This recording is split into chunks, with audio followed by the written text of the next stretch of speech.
এবং প্রাক্তন মন্ত্রী তার হাত ধরে সেটা শুভ উদ্বোধন হলো। তো এইচডিএফসি ব্যাংক এখানে যেটা শাখা আজকে উদ্বোধন হলো, এখানে নিলামবাজারের জেপি সভাপতি রেজু আহমেদ তালুকদার সহ আরও অনেক উপস্থিতিরা এখানে আমন্ত্রিত হয়ে এখানে এসেছেন।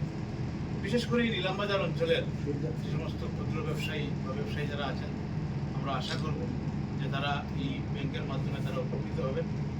এবং এইচডিএফসি ব্যাংক আমরা জানি যেটা প্রাইভেট সেক্টরে একটা লার্জেস্ট ব্যাংক, যেটা সেকেন্ড লার্জেস্ট ব্যাংক হিসাবে আমরা ধরে নিতে পারি, এবং যাদের মার্কেটিং ক্যাপিটালও ওয়ার্ল্ডের মধ্যে 10th পজিশনে আছে এইচডিএফসি ব্যাংকের।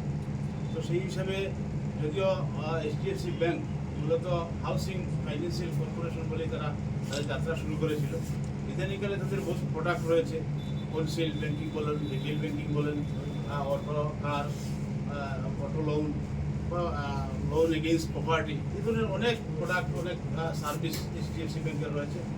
এবং তাদের শুধু ব্যাংক আমাদের কাছ থেকে টাকা নিয়ে যে তারা মুনাফা করছে তার বিনিময়ে পাবলিককে কিছু দিচ্ছে না এমন নয়। তাদের অনেক সিএসআর প্রজেক্ট রয়েছে, তারা চাইল্ডের প্রোগ্রাম নিয়েছে, এডুকেশন, স্যানিটেশন ইত্যাদিতেও ব্যাংক আমাদের সোশিয়াল রেসপন্সিবিলিটি, যেটা সামাজিক দায়বদ্ধতা, তারা সেটাই নিয়ে কাজ করছে। তো যাই হোক, আমরা অত্যন্ত খুশি হলাম যে এই এইচডিএফসি ব্যাংক আমাদের এখানে আজকে উদ্বোধন হয়েছে।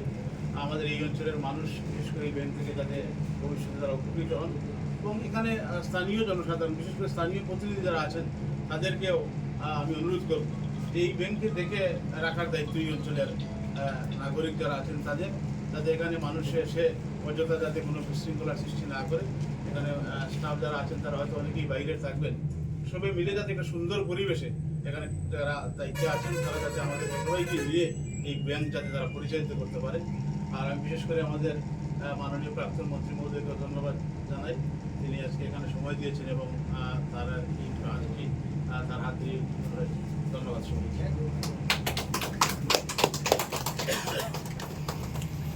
স্যার, আপনার দুইটা কথা যদি